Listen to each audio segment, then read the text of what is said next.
Happy Easter to you. I wanted to record this devotional today because there was a mix-up on the Zoom Easter celebration. I sent out some of the wrong information by text message. So for those of you who couldn't join because of that or for some other reason, I wanted to share this with you. I want to start off with what we shared with each other on the phone chain, which I think went well. It ended with me, so I know that the calls all went through, but we said to each other, He is risen. He is risen indeed. And that verb is very important.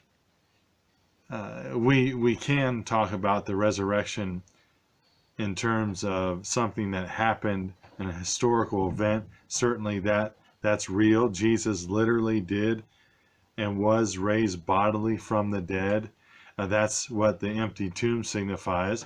But Jesus still is risen from the dead, not just was. There is a connection here a little bit with my sermon, because Jesus, the resurrection of Jesus, isn't just a past tense historical reality. It is that, but if it's only that, then our hope would be a past tense hope. He is risen. Jesus is alive right now. Let me put it another way. He wasn't raised from the dead just to die again. He didn't return to the grave like Lazarus or the widow's son from Nain who was raised from the dead. They died again, but Jesus didn't. He is risen right now. So not only is his death uniquely significant because of who he is and why he died, but his resurrection is also uniquely significant because he's the only one who was raised from the dead and did not die again. Thanks be to God. That's reason to celebrate. Romans 6:9 adds, we know that Christ, being raised from the dead, will never die again. So not only did he not die again, he will never die again. This hope is sure. Death no longer has dominion over him. Romans 6:9 finishes. So Jesus dealt decidedly not only with sin, but with death. He dealt a death blow to death.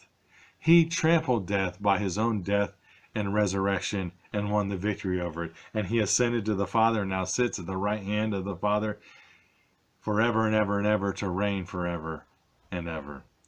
Paul also states briefly in Romans 6:4 what he greatly expands on in 1 Corinthians 15. He says, Jesus was raised from the dead so that we too might walk in newness of life. So because of his life, we have life. And without that resurrection of Jesus, he says in 1 Corinthians 15, our faith would be futile. We'd still be in our sins. But thanks be to God, Christ not only has been raised from the dead, he is risen. He is risen indeed. And that's not just a truth to celebrate on Easter Sunday. You see, that hope goes beyond just this day and beyond the season of Easter. The season of Easter lasts 50 days up to Pentecost. And certainly we celebrate this truth during that time of year and during this season. But he's risen all the time. It's a living hope that we have, not merely a human hope.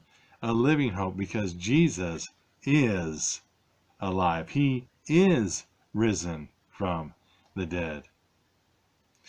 I hope that encourages you because he's still risen and will be forever and ever. Blessings.